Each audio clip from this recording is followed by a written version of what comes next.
Hi, and welcome back to the online summit series, Yoga Beyond Exercise.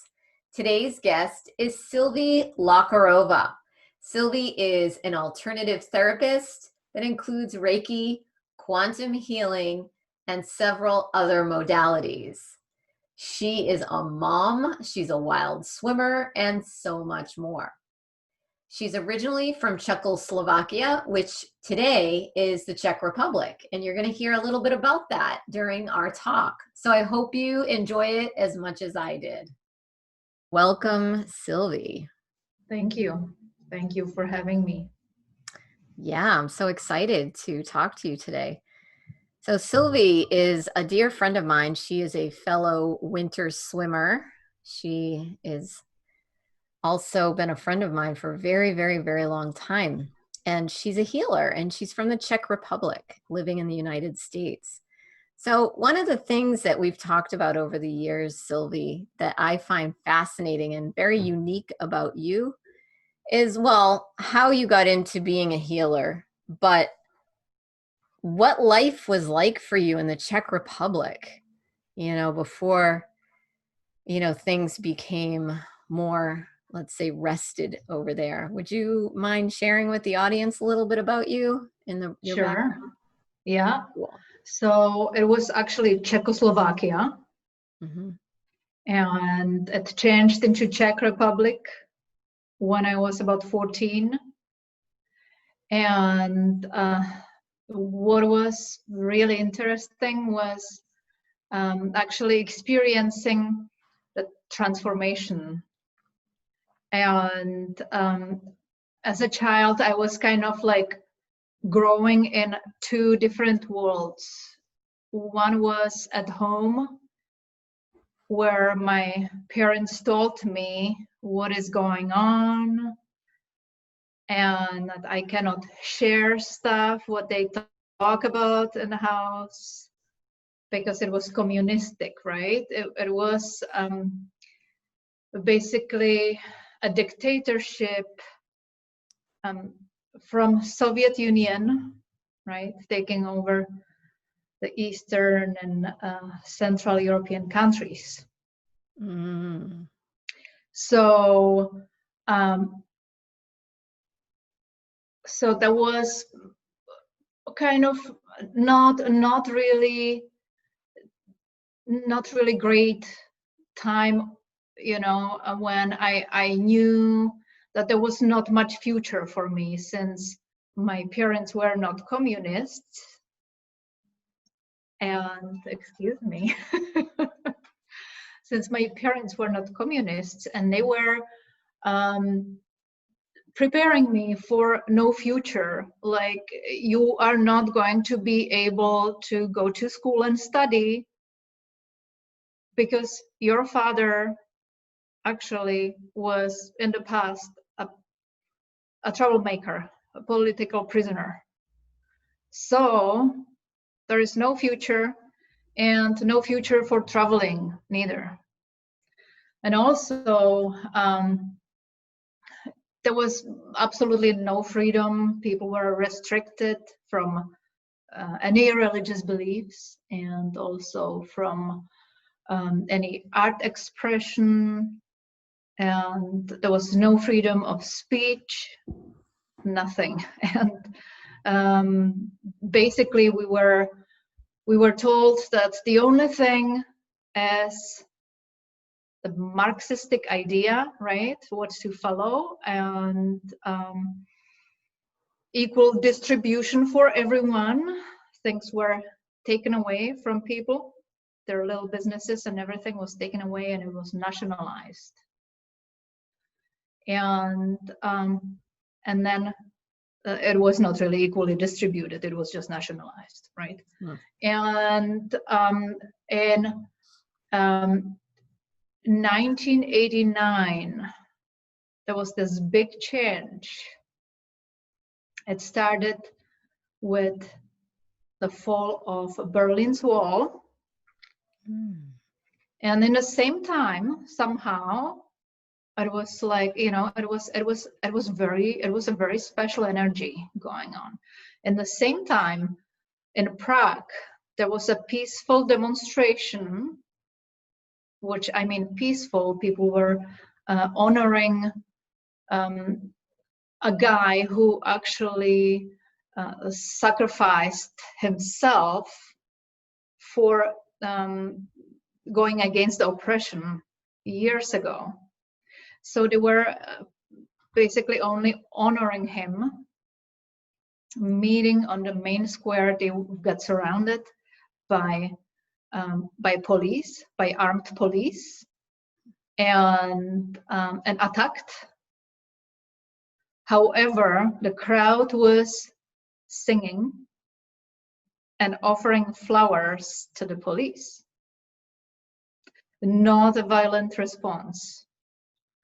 And as the TV in Czechoslovakia was heavily censorized, it managed to, someone made a video and managed to sneak it into the news. And it took about half a minute maybe in the news. And then the TV went, psst. It was taken out, right? But everyone saw it. And then that was in November 17, right? Everyone saw it. And then the next day, the demonstrations were everywhere. Everywhere. And in like every town, not just in the cities, in every town, and everyone went to demonstrate. Everyone, even people who were part of the system, they just saw that there is no other way to hold the system. So everyone went to demonstrate peacefully, singing songs of freedom and love.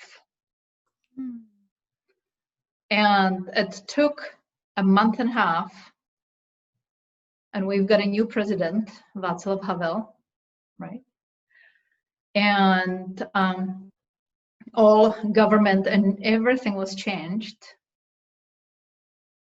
And as like me as a kid, we brought the books, which we had as textbooks, into the school. The teacher said, okay, so you guys learned lies, everything was a lie, so we'll burn the books and we'll start teaching you what's the truth. So from that moment, and I was like, I felt it, I knew it, I was just like, I saw it as a miracle as a child. Okay, it was a miracle. And it was not just in Czechoslovakia, it was in Germany, Eastern Germany, Poland, Hungary, and all the Yugoslavian, that time Yugoslavia place. And Romania was not actually peaceful, but all the other places have got a peaceful change, which was absolutely miraculous and beautiful. And suddenly my world opened up like this. Everything was possible from that time. There was like, so we also saw it, everything, like it was such a strong oppression, and suddenly I was not there anymore, right? It just changed within days. So this is my experience. So did the people, before they saw the video, did they just not feel safe enough to protest? Like, yeah, you couldn't protest. No, you couldn't protest. You couldn't protest. Or they would kill. Yeah, well, you would go into prison. So when they saw everybody in Prague doing it, they felt empowered to do it themselves. They saw it. It was, so the protest started with students, students and artists, right? And and when you, and with some famous people as well, some famous artists, let's say. And when people saw it, it was just like, it was also predicted, you know. And when people saw it, they were just like, okay, it's here, we have to go, take the jacket and go, pretty much like that. And it was so powerful, you know, like the power of having a peaceful demonstration, you know. It just couldn't last any longer. And it's because it made it through the main media, you know. Interesting. And we didn't have any other sources, so we didn't have cell phones and options to, you know, we didn't have anything like that. But this was just amazing, you know. And then it was, after that, it was all over. Because nobody wants to be dictated over or ruled tyrannically. That's insanity. I feel like it feels like that's where the United States is heading. And so that's why I think I don't think it's going to manifest like that. I think hopefully people will see what's happening and they'll peacefully say, no, thank you, because we have that power. And it's people who decide, we the people, right? Yes. That's up to people. No one else will do it for us. And this was the peaceful Velvet Revolution. We called it Velvet Revolution. Why did they call it velvet? Yeah. Why did they call it? What was the meaning behind that word? Because it was soft. Like velvet. So I just want to like connect what you were saying.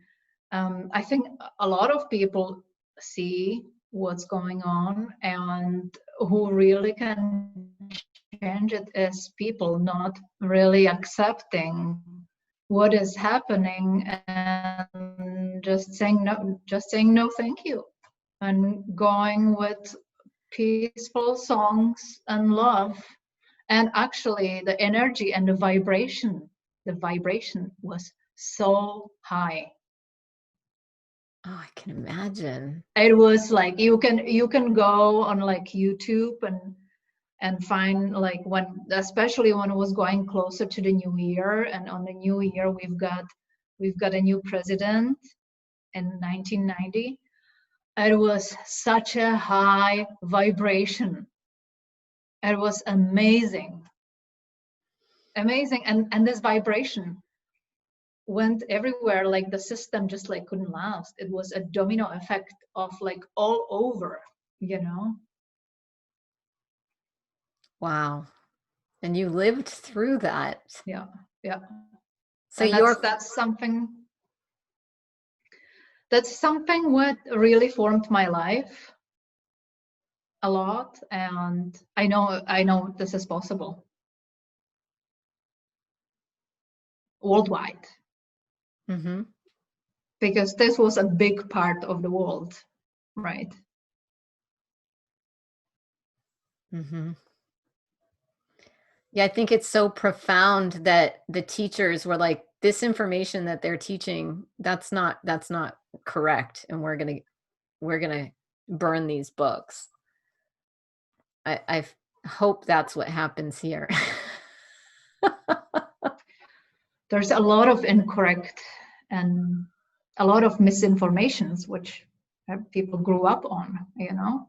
Yeah, and you know, you learn it, you memorize it, you take tests on it, you pass those tests, you go on to the next thing, and you learn it and you memorize it and you take tests on it. It's how we rank ourselves, you know. But does anybody ever ask, like, where did this information come from? How do we know that this information is true? Like, who wrote this information? Like, there's so many questions to ask. Yes, and you have to ask always, you know, and famous spiritual teachers told us to be to question everything, right? Everything, of course. I mean, I question And my own reality on a daily basis.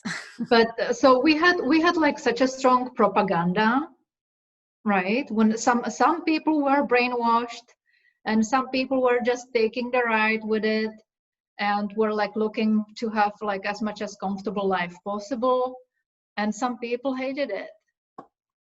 You know, they were teaching us completely false history, for instance, right? It was Mm, based on Russia, who saved us.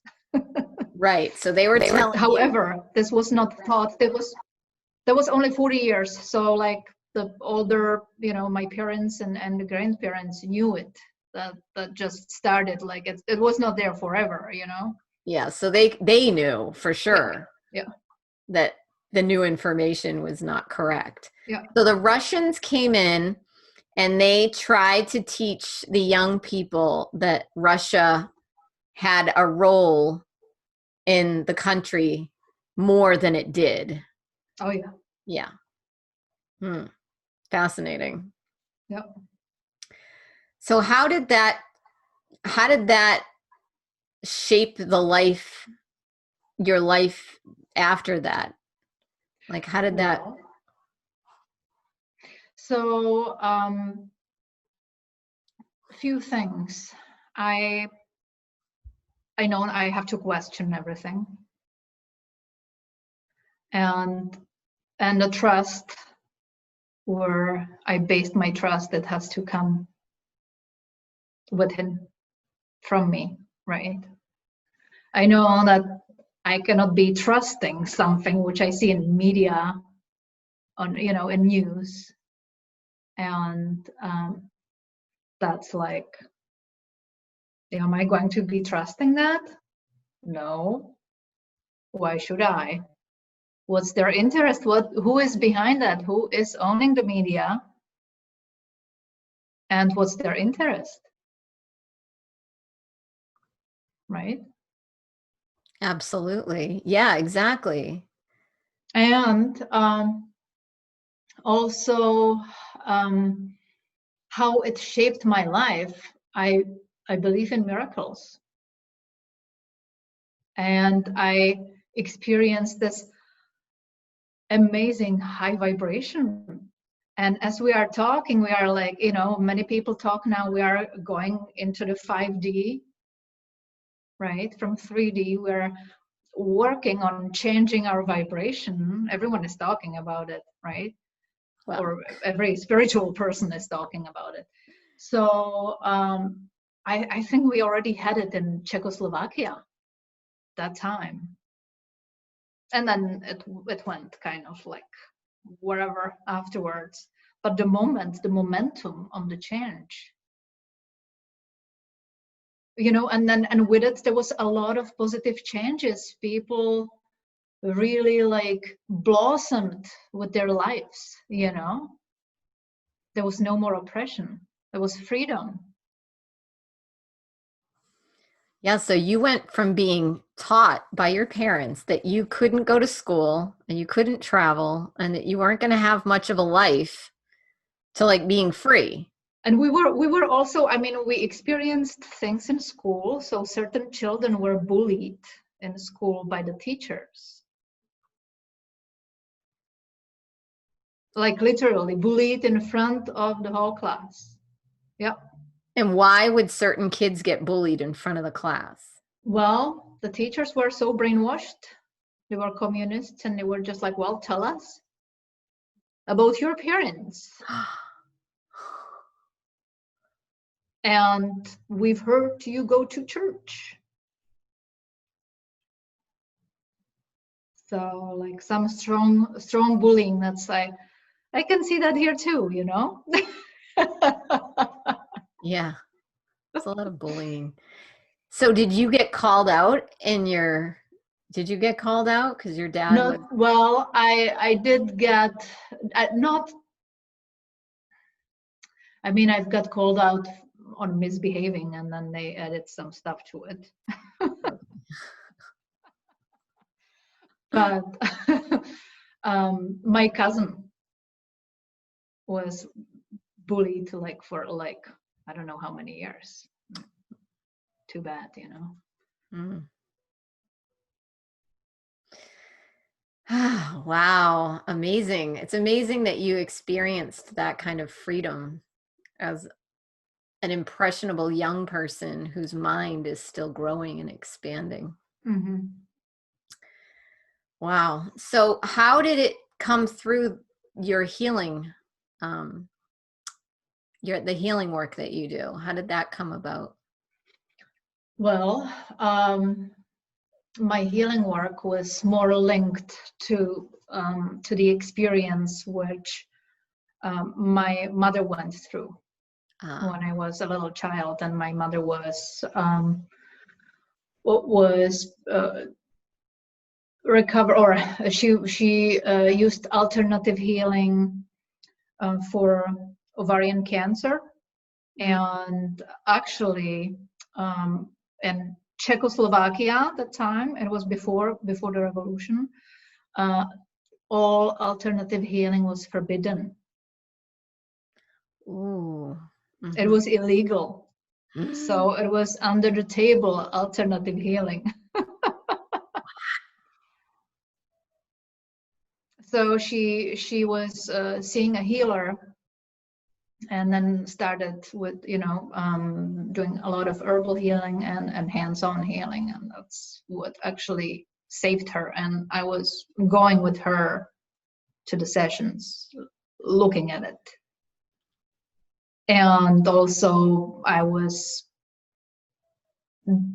witnessing how bad her health was, and praying for her, knowing that she could die, and then going to see the alternative healer and actually witnessing the change. So that's a big thing for a little child, you know. Yeah. So did your mother go to a regular, like, Western style doctor? She did, but that just went down. That didn't do anything good, you know. So she got diagnosed with ovarian cancer and went to a regular doctor, and then that was taking her down. And so she opted for alternative healing, which was illegal at the time. And you would go with her, and then you saw her health getting better and better.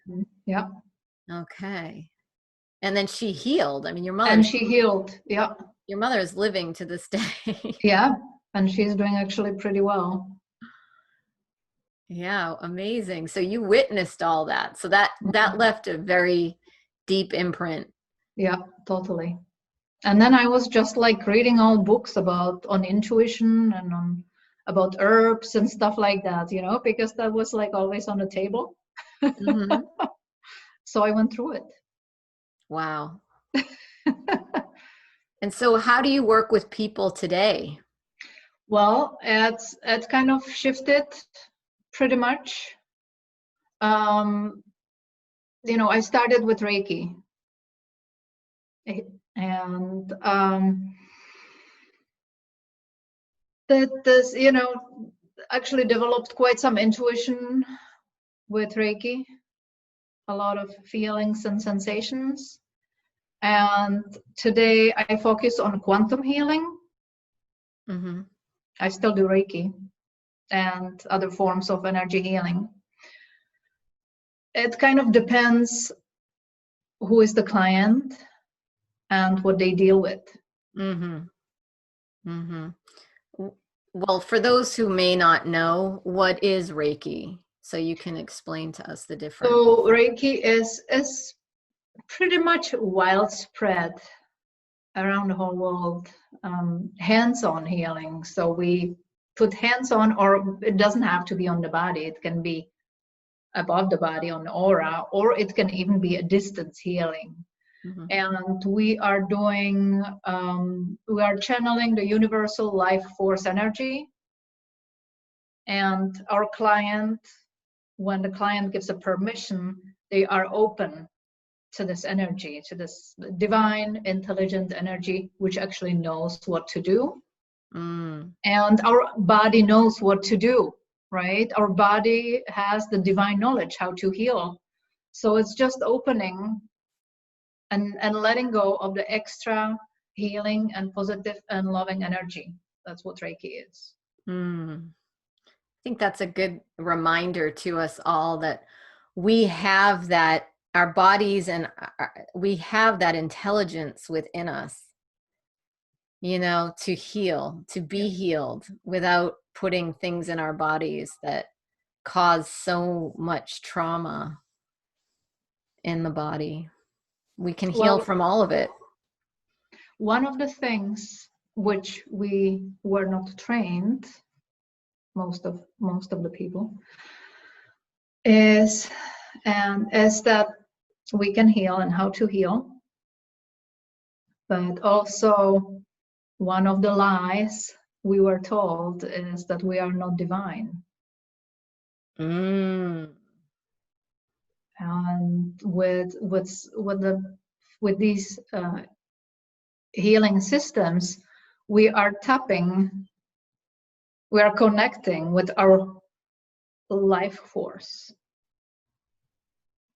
and with the divine energy. And then when we go to the quantum, we are the energy.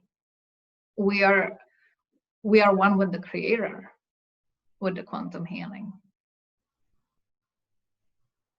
So that comes from quantum physics, actually. Quantum physics and quantum healing is where spirituality and science is connected. For instance, how we feel towards the world. If we feel negative emotions, we are hurting ourselves, right? That it's all interconnected. And that we are the ones who actually have the power to change. So what is important in quantum healing and what I'm looking into when I have a client is looking into their beliefs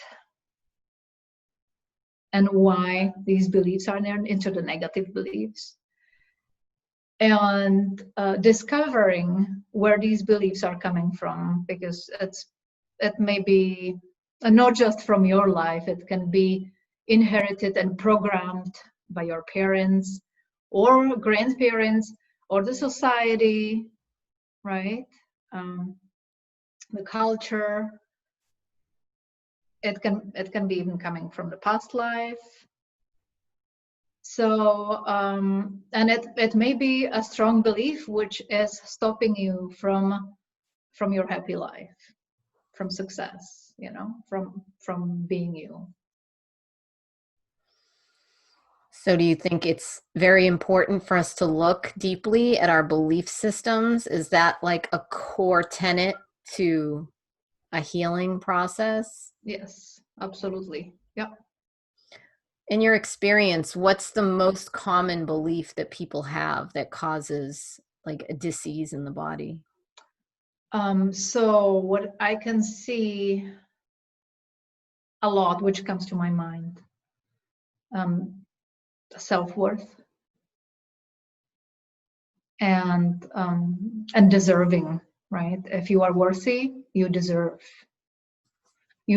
love, you deserve health, you deserve success, you deserve money, you deserve, you know. And also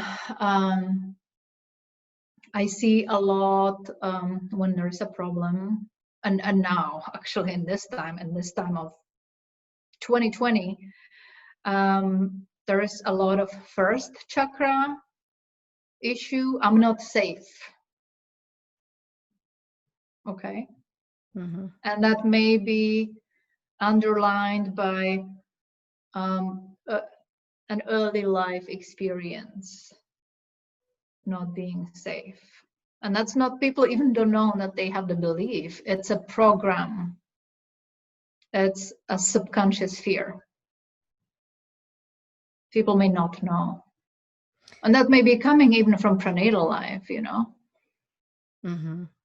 So you're saying like before they were even conscious, like something happened that they experienced that caused them to not feel safe in their environment. Yeah. And Family. then Yeah. that's in their subconscious as they get older and older, and it Yeah. starts to have an effect on their personal lives. And it works like an automatic program. So people have no idea it's based in the reptilian brain, right? What does that mean? And it's in the amygdala, it's subconscious.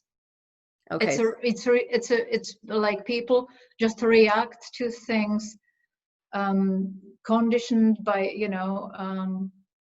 by fear.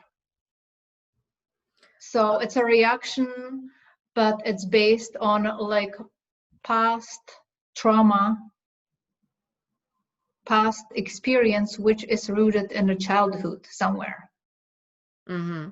Yeah, and I know from my own experience, it can be something very mellow. It doesn't even have to be something that you would think was a major thing, but the mind experiences it in a way that processes it and turns it into a trauma. Yeah, so I see what you're saying. So you're saying that that lower brain fight or flight of like needing to feel safe, and then that being the reaction. So when that gets triggered, like in some sort of experience, like say now you're watching television and they're talking about COVID, COVID, COVID, it's just constantly triggering your fight or flight. And so you feel unsafe and you just want to feel safe. So you do whatever they're telling you that's going to make you feel safe, right? And that would be in this case, getting tested 6 feet apart, wearing a mask, vaccination. But that being said, that may not be the best option. So it's important for us to ask questions. And it's programming, and this is another programming, right? And so you are being programmed by media, by the society. And speaking of programs, when I came to the United States 17 years ago, I suddenly, something was not working for me, right? I had programs from Czech, from that lifestyle, even though I was traveling and like living in other places, but I still had old programs from Czech, and I just couldn't implement it here. I just couldn't use it. I had to change it. That's funny. I went through the same thing. Yeah, I've lived in several countries, and you can really see you're putting your belief system from the strong belief, like me, I was putting my American belief systems and the way that I was habituated to doing things into, like, most recently in India. And I was still able to shift, but I would have these feelings inside like, oh, this doesn't feel right, but it was just because it was so different than what I was used to. So yeah, there was a lot of training. Yeah, that's why traveling is so powerful. It is, for when you have the chance to travel, it makes you open-minded. It makes you, like when you see different cultures, that you have to think differently. Yeah. But And then then there's people that take their mindset to the other place and then don't adapt. And they just want to implement their own ideals into this new experience. So sometimes I have two examples of this for the audience. I've traveled a lot in my lifetime, a lot, and lived in multiple countries. And people from the US go to, say, Europe, and they get these horrible reputations because they go to these foreign countries but act the same way they do in America. So young people go and then they party really loud and they're noisy and they talk loud and they're messy and they don't clean up after themselves. And, you know, it got us a reputation. And I remember I was in Ireland once and I was picking up trash. It was like I just did it because I wanted to do it. And I was just picking up trash, me and my friend, along this river where we were staying for kind of a long time. And this lady just could not believe that we were American. So there we are, you know, giving her like, no, not all Americans are the same, obviously. But then I remember living in this beautiful town, a mountain town in California, and all the people from the city used to come up on their vacations, and then they'd buy a second home there, you know, so they could come up and go skiing and hiking, and there were no big businesses. And then they would be like, well, where's the mall? You know, where's the Starbucks? Where's the this? And it's like, no, we have all mom and pop shops here. But they didn't like that. So then they were trying, because it's not convenient. So they were trying to infiltrate their city life into this peaceful, serene, natural setting. And I saw like how humans are. They come to the natural, serene setting because they want natural serenity. But then things become, you know, more complicated because, well, but I live here and I want. It's like, well, deal with it. But anyway, that reminds me of how the brain needs to adapt. And and we all have choice, right? But we have choice based on what we have available. We choose based on what we have available to us in any given moment, which is why, you know, no judgment, because I can't judge another person. I don't know what they have access to in any given moment. Yeah.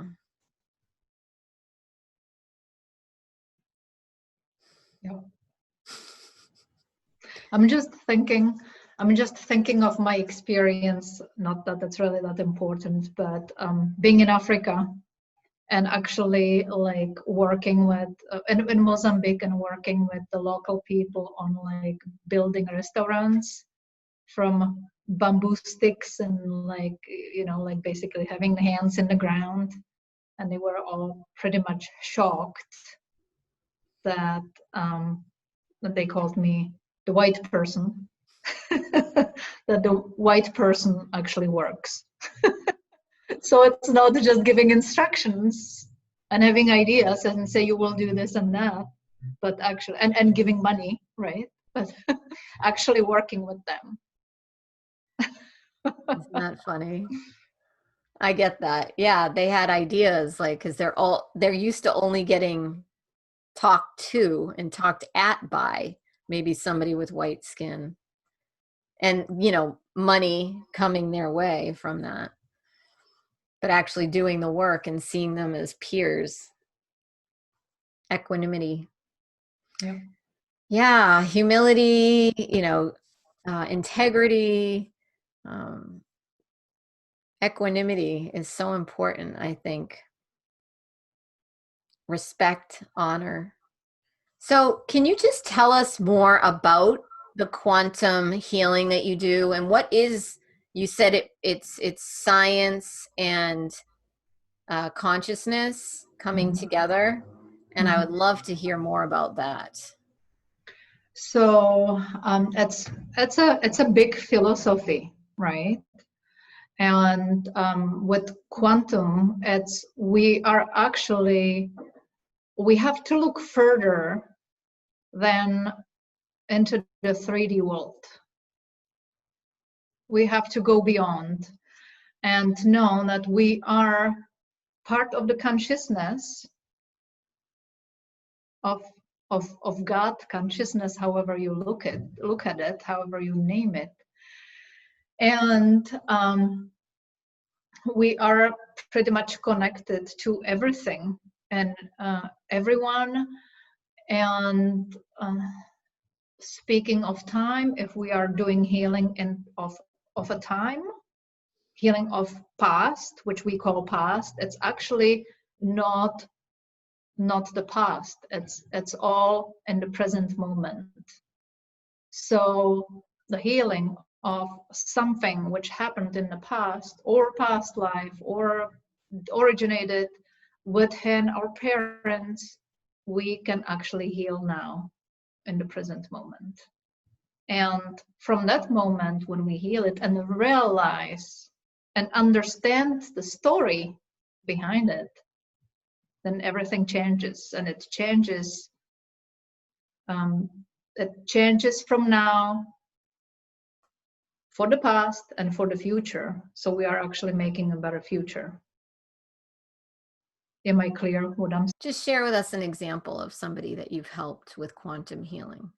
So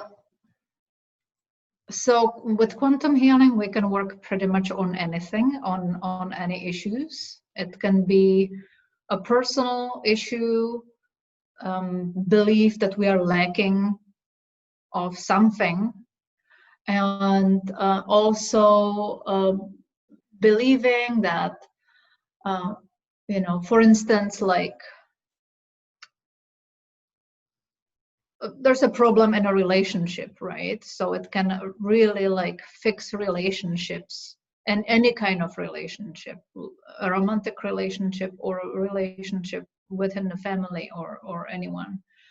And we can look into like health, physical health. And just thinking what would be the right example. Okay.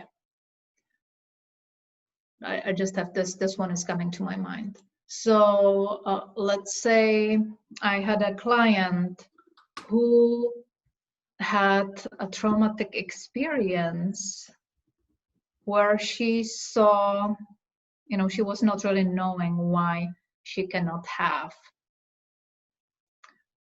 a positive romantic relationship. But her trauma was based on the parental relationship with her parents. And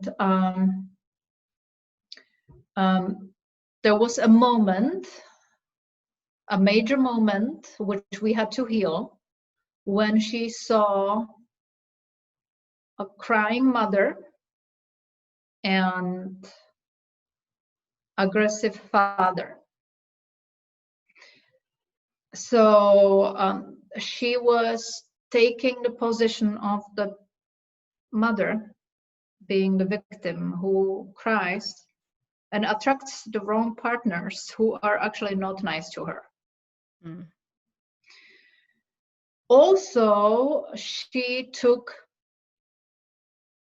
a responsibility for this event as a child, as 3-4-year-old, right? So we had to go into that situation and change the picture, change the situation, and also with understanding what is happening, creating the aha moment in the healing session, shifting emotions around this event, and this is a major thing. Creating a new positive event and make it as a new program, that so you don't have this crying child who took a responsibility for the mother, and also playing a victim at the same time.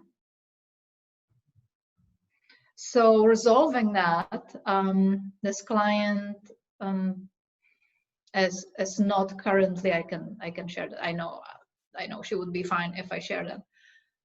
She doesn't have, and I'm not saying who it is, but anyways, she is not currently in a romantic relationship, but she is in harmony with herself, not crying for being alone, and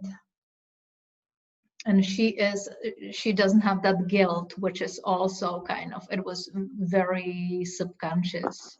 Right? guilt and responsibility. Kind of like it doesn't always have to make a change. It doesn't always have to make a sense. Mm-hmm. Mm-hmm. It may be just kind of like we put in our programs, we put things together which may be just chaotic when it's all together. It's like there are like pieces of events or of like what we record, right, as a reality, and we create a program which we condition constantly, which we run over and over if we stay in the same environment, right? This is something I started talking about yesterday with a friend of mine who's from India. We were saying how people in India don't have these childhood traumas, or do they? And we just don't know it. Is it because they have such a different culture where, you know, getting married and having children is non-optional for the most part? So they just move into these other relationships without, you know, dealing with the emotional. But like, I feel like Americans specifically and more Western countries, we're very emotional. Like we have all this trauma that plays out, but we also don't have arranged marriages and this and that. But like, why are we like this and other countries aren't? So my perspective, Yeah. is this. So as I have experience, like a strong experience from living in Africa, and I can speak from what I have seen there, people actually have traumas and people suffer a lot, but they also use tools for like a survival, which is dance, songs, drumming.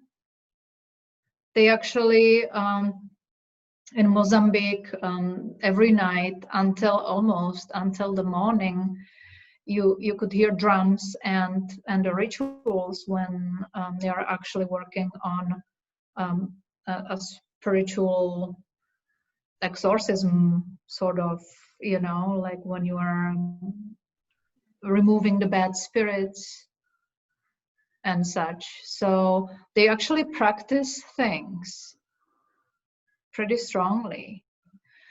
And but living in a poverty and survival, they really have to focus on the everyday, like a present moment, how to live. And that's the difference. You don't really have time to wonder about your past trauma because you worry about what you will eat. But they also don't live for that long neither. They may, like people of our age are already old, and the life expectancy is actually would be the elders. Really. That's a really good point. Yeah. Women in India, they stop getting their periods like at 40 because that's when they're done having children. Yeah. Imagine like women are having children well into their 40s here. Well, the nature will do it. Mm-hmm. That's a survival. So what kind of advice do you give people who are dealing with, say, the stress of what's going on during this pandemic? I know you and we don't watch mainstream media. The audience has heard like your perspective on it. I'm very careful about the input that I put into my mind because I understand deeply about programming. And so I have a choice of what comes in. maybe you, with your healing, background, you can just give us some advice about, the fear and the health and, just everything that's going on right now. So that's what I say. I feel like if you don't want to be scared, don't watch news. Don't plug yourself into the social media, and turn off your phone. I thought you were going to say like breathe, meditate. Yeah, but well, see, but you if you deep breathe and meditate, but still are inputting, all the fear propaganda, like it's so it is a propaganda for sure, and you believe what you want to believe. However, I know that fear is something which can completely destroy the immune system, and it can put us into like like we can die with fear. And all the negative programming, this is so negative. This is so negative. And like if you are already in it, why don't you research a little bit? Why would you want to see just one side of it from one source? That's very limiting, isn't it? So that's my thing. I don't want to force anything on anyone, but that's my thing. I'll be questioning. I'm absolutely happy for my choice. For yours too. Yeah. Me too. I only wish for everybody to transcend their own choices and to be able to be in the driver's seat of their own consciousness, to really be in the driver's seat. 2 days ago, I made a choice unlike I've ever made in my whole life. And I chose to love myself. And it was hard because the thing that was appearing seemed so good and like, oh, you should just go for that. That's really good. And it was like, seemed so normal. But then I looked at it deeper because I had a feeling something wasn't right about it. So instead of just putting that to the side, I started questioning it. And when I started questioning it deeper and deeper, the whole sweater unraveled, the whole truth. And I was like, oh my gosh, had I not asked all those questions, I would have gotten myself into quite a situation. Wow. Yeah, that would have incurred a lot of heartache. And we all know what heartache is like. But I went into it with open eyes. So now I could see. And then there was an immense healing for myself and the other person around it. And yeah, very interesting. But so you can use the same thing we're talking about here, say with government and COVID, and you can apply it in any aspect of your own life, like asking questions to yourself, like, is it in alignment with my higher self? Why am I making this choice? Why is this choice appearing to me now? Is this choice the best choice? And do I have wisdom and knowledge that's going to help me to see, because I knew if I had made this choice, I'd already made that choice before in my life many times. And then I knew what the consequences were going to be. So that led me to be strong enough to ask the questions that I needed to ask that maybe before I didn't know I needed to ask those questions. It's fascinating. Oh. When? It's just kind of amazing how many people don't question and rely on someone else's opinion and order. you know. Yeah. That's question. Yeah, well, that's my advice. Question everything. I question everything. I have since I was a little kid because none of it made sense to me. And sometimes it's hard, you know. You're shy, intimidated. You know, I go through that too. I was shy. This was my stories about a relationship. I was shy. I didn't want to ask those questions. I was having a good time. I like wanted the good time to last, but I was like, I have to talk to you about something. And it was hard for me, but I did it. And now I'm on the other side. I recommend it. So growth comes from doing something that you know is right, but it's still hard. There's so much growth and potential in that. That's the gold. Do you have anything else you want to share with the audience before we wrap it up? So yeah, I'm going to have in the spring online, long and deep quantum class, quantum healing class. Nice. So everybody can find Silvie through her speaker page, all the links to your website and your social media and everything are on your speaker page if they want to connect. Thank you so much for joining us. I know I learned a lot more about you and your experience with the Velvet Revolution and just about quantum physics and quantum healing. So thank you so much, Silvie, for Thank joining you. us. Thank you for having me.